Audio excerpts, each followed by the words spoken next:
Imagine this. What if a simple weekend with a young guest could wake up feelings you thought were gone forever? That's what happened to me, and it changed everything in the most surprising way. I'm 52 years old, and for most of my life, I've been really careful, maybe too careful.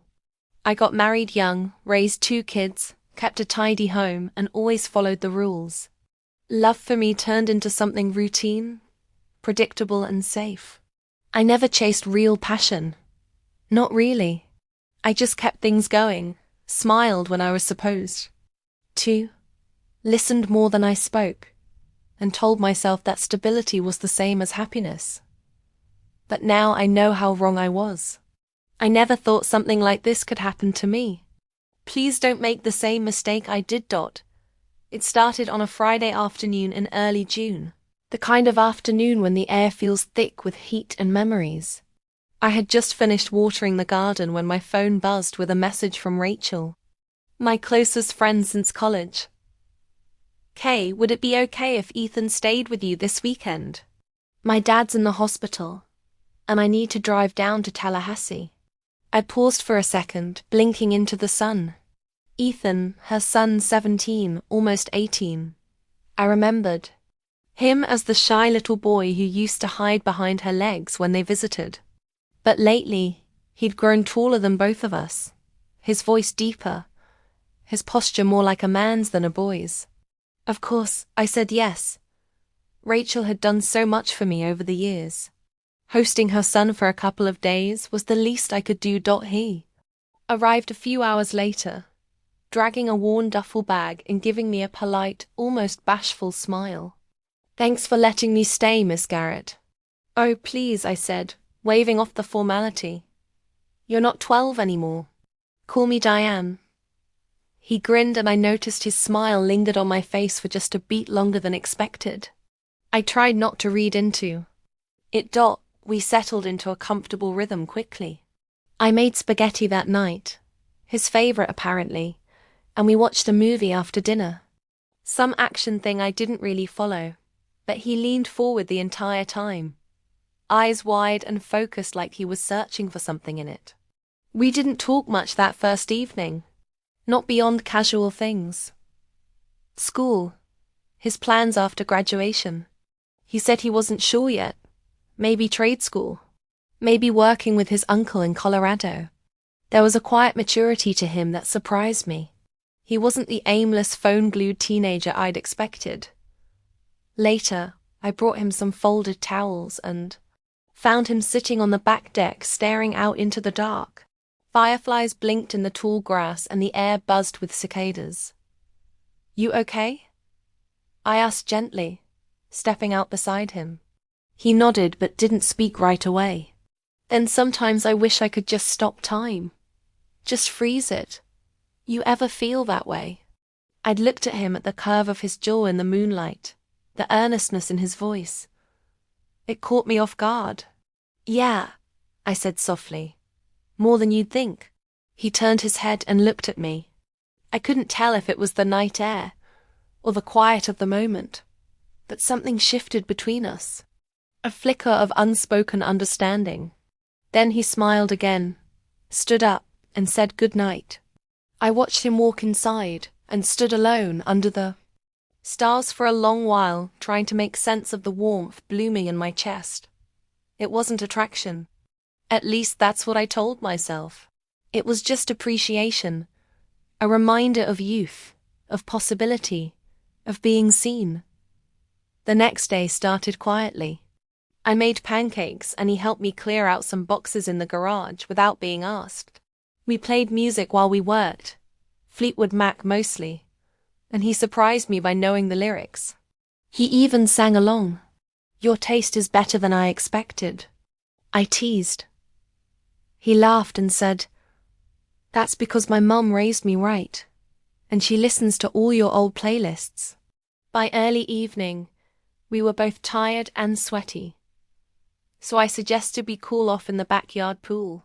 I hadn't been swimming in ages, but the idea sounded refreshing. I changed into a one-piece that had sat untouched in my drawer for years, suddenly self-conscious about the way it fit. When I stepped outside, he was already in the water, flipping lazily, eyes closed. He looked so peaceful, so at ease. I felt something in me soften. "Come on in," he said without opening his eyes. The water was warm from the sun. We splashed around a little, talking about nothing. Then he looked at me and said, "You don't smile much." "Not really." I blinked. "I do." He shook his head. "You pretend to. But when it's real, it lights up your whole face." My breath caught in my throat. I laughed it off, but it stayed with me. The way he said it, the way he saw me. Not as someone's mom friend, not as a middle-aged woman with a predictable life, but as a person, as a woman. That night, after dinner, I couldn't sleep. I kept hearing his voice, his laughter. I kept feeling the way his eyes held mine just a little too long, and I started to realize maybe something was waking up in me that I hadn't felt in years. Something that both scared and thrilled me. That I didn't know then how far it would go, or how much it would change me. The next morning, I woke up earlier than usual. The sun hadn't quite made it over the trees, and the house was quiet. I sat at the kitchen table with my coffee, staring out the window at the soft light spreading across the lawn. I kept telling myself I was just tired, that all the strange feelings from the night before were just passing nonsense, stirred up by the novelty of having a guest. But when I heard his footsteps on the stairs, bare feet on the hardwood floor, slow and heavy, I felt something flutter in my chest. It was ridiculous. I was 52. He was barely out of high school. I had no business feeling the way I felt. Still, when he came into the kitchen with messy hair and sleepy eyes, something about the sight made me smile before I could stop it. "Morning," he said, rubbing his neck. "You're up early," I replied. "Want some eggs?" He nodded, and we fell into a quiet rhythm. Me cooking, him sitting nearby, watching me in that way that made me nervous and curious all at once. There was something about the stillness of the moment, the ordinary clatter of the spatula against the pan, the way sunlight caught the gold in his hair. When I handed him his plate, his fingers brushed mine, just briefly, but enough to send a jolt through me. I tried not to react. "You always seem so calm," he said as we ate. I laughed lightly. "Is that your way of saying I'm boring?" "No," he said quickly. "Not at all. I just mean it's nice. You make the house feel safe." It was such an honest, quiet compliment, and it undid me a little. I'd spent so many years being the one who held everything together, who smiled through disappointments, who tucked away parts of herself so no one would be uncomfortable. Hearing someone say, "I made things feel safe," it felt like being seen. After breakfast, we didn't make any plans. He went outside to read on the porch, and I did some laundry, fine to ignore the way my thoughts kept drifting. But by late afternoon, the sky had shifted. Grey clouds rolling in from the west, thunder low. In the distance, summer storms in Florida never announced themselves loudly until they were right on top of you. We ended up in the living room together, the rain tapping on the windows, the lights dim. I lit a few candles just in case the power flickered out, and we sat on opposite ends of the couch, flipping through an old photo album I hadn't opened in years. "That's my daughter when she was little," I said, pointing to a picture of a little girl in muddy boots holding a frog. "She looks like you," he said. "Same eyes." "She's stronger than I ever was," I murmured, more to myself than him. He turned to look at me. "You don't give yourself enough credit." I was suddenly aware of how close he was. The couch didn't feel as big anymore. There was a warmth radiating between us, quiet but undeniable. "You remind me of someone I used to know," I said softly, not sure why I said it. "Is that a good thing?" he asked. I nodded. eyes locked on his. Yes, but also it scares me. The silence stretched. The thunder outside rolled louder. He reached out and touched my hand. Just a simple gesture, fingers resting lightly on mine. You don't have to be afraid with me. My breath hitched. It would have been easy to pull away, to change the subject, to stand up and go do something safe like clean the kitchen or call Rachel. But I didn't. I just sat there, letting the moment settle between us, letting the warmth in his hand spread up my arm like a quiet invitation. Eventually, I did pull away, not because I wanted to, but because I had to. I stood and walked to the kitchen under the excuse of making tea. My heart was racing. My thoughts were scattered. I told myself this. Had to stop. That nothing could happen. That it was just a lonely woman and a kind young man crossing emotional wires in a strange weekend. But I could still feel the impression of his touch. That night I didn't sleep much. I lay in bed with the rain still falling outside, trying to convince myself that the lines hadn't shifted, that nothing had changed. But deep down, I knew they had, and I wasn't sure what that meant, or what would happen next. The rain was gone by morning, but the air still carried that damp, earthy smell. I stood barefoot on the porch with my coffee, watching the mist lift from the yard. Everything felt a little too quiet, like the house itself was holding its breath. Ethan hadn't come downstairs yet, and I wasn't sure whether I was relieved or disappointed. The memory of his hand on mine still lingered. I'd replayed it 100 times during the night, each time telling myself it meant nothing until it started to mean something I couldn't ignore. I heard his footsteps again, so familiar now, like part of the house. He joined me on the porch, stretching, his t-shirt wrinkled and damp at the collar. He looked older than he had a few days ago. Or maybe I was just seeing him differently. "Morning," he said softly. "Hey." We stood in silence for a while. The birds had come back after the storm, chirping in the trees like nothing had happened. "You okay?" he asked. I hesitated. "I'm not sure." He nodded slowly as if he understood something I hadn't said out loud. "Yesterday I didn't mean to make you uncomfortable," he added after a moment. "You didn't," I said too quickly, then added, "I mean, not exactly." He looked at me waiting. I sighed, gripping the mug tighter. I think I forgot what it feels like to be noticed, really noticed. And I wasn't expecting it from from you. I wasn't expecting to feel it either, he said quietly. What I do? It would have been easier if he'd laughed it off, if he'd said he was just being kind or awkward or young. But he didn't. He stood there honest and open, and it was the sincerity that unraveled me most. We spent the rest of the morning doing ordinary things, grocery shopping, folding laundry. That something had changed between us. There was a tension now, soft but constant, like a thread pulling us closer with every glance, every accidental brush of the hand. That afternoon we sat in the living room again, this time watching a quiet indie film he'd picked. It was slow and beautiful, full of silences and small gestures. Somewhere in the middle of it, he reached out and put his hand over mine again. And I didn't move away. We didn't speak. We just stayed like that, hands touching, the movie flickering across our faces. I could feel the pulse in his fingers, steady, warm, young. My own hand trembled slightly, but I didn't pull it back. When the credits rolled, he turned toward me, his eyes searching mine.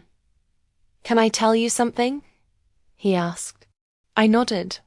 "You're the first person in a long time who's really listened to me, who hasn't made me feel like I'm just some dumb kid."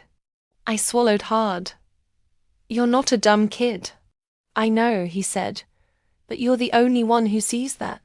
There was something achingly tender in his voice, something that pulled at parts of me I hadn't touched in years. I reached up and brushed a strand of hair away from his forehead. An impulse I didn't even register until my fingers were already there. He leaned forward just slightly, enough that I felt the heat of his breath, enough that I had to close my eyes for a second. But then I stood quickly. I need to start dinner, I said, my voice shaking. He didn't stop me. He just sat there watching me walk away. In the kitchen, I gripped the counter, heart pounding. This wasn't supposed to happen. He was leaving tomorrow. Rachel would be back. Life would return to its normal, predictable rhythm. And yet, something inside me felt shifted, like a window had opened that couldn't be closed again. That night, after dinner, he offered to do the dishes. I stood beside him, drying as he washed, our movements slow, deliberate. When we finished, he turned to me. "Thank you," he said. "For what?" "For this. For being you." I didn't know what to say. So, I reached up and touched his cheek just once, just lightly. And in that moment, I realized this wasn't about age or rules or even attraction. It was about being seen, being wanted, being understood in a way I hadn't been in decades. It was terrifying, and it was beautiful. That night, I didn't try to sleep. I sat alone in the living room after Ethan had gone upstairs. The lights turned low, the house humming with the kind of stillness that only comes in the very early hours. I curled my legs beneath me on the couch, clutching a throw blanket and staring at nothing. My thoughts swirled like slow-moving water, too heavy to fight but impossible to ignore. I kept thinking about everything that had happened over the past few days. The quiet moments, the shared glances, the words that hung in the air long after they were spoken. I hadn't expected any of it, and I sure hadn't expected it to feel so honest. I'd been living quietly for years. My divorce was amicable but hollow. The kids had grown up and moved on, and I'd built a routine that was safe, structured. I'd even convinced myself that was enough. Until now. It was just after 2 a.m. when I heard footsteps coming downstairs. I didn't turn around. I didn't have to. He paused at the entry to the room. I could feel his presence, soft, hesitant. "I couldn't sleep," he said quietly. Neither could I. He sat down beside me, careful not to get too close. His voice was low. "I'm leaving tomorrow." "I know." There was a long pause. "I don't want this to be something we pretend didn't happen," he said. Finally, I turned to him. "We haven't done anything." "We have," he said, eyes meeting mine. "Even if we haven't touched, you feel it too, don't you?" I looked away, but that didn't mean he was wrong. "I do," I whispered. "But that doesn't mean we should." "I'm not asking for forever," he said. I don't want to feel like I was the only one who felt something." "You weren't." Silence again. Outside, the wind had picked up, rustling the trees. A branch scraped gently across the window, like a reminder that time was still passing. He reached out, and this time I didn't hesitate. I let his hand find mine.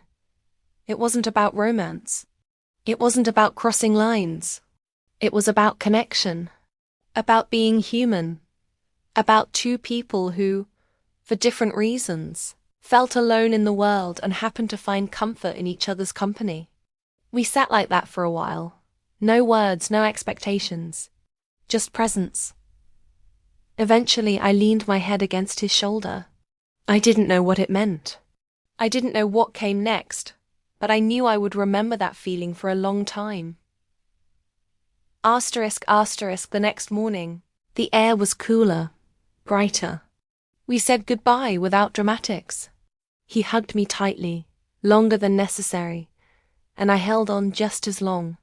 "Thank you," he said again. "For what?" I asked. "For seeing me."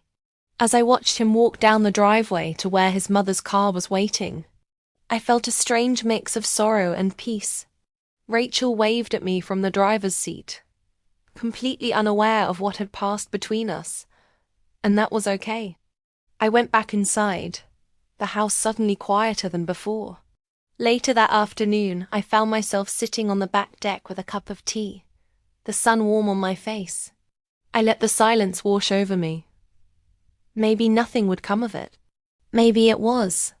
Just a moment, a weekend, a gentle spark in an otherwise quiet chapter of my life.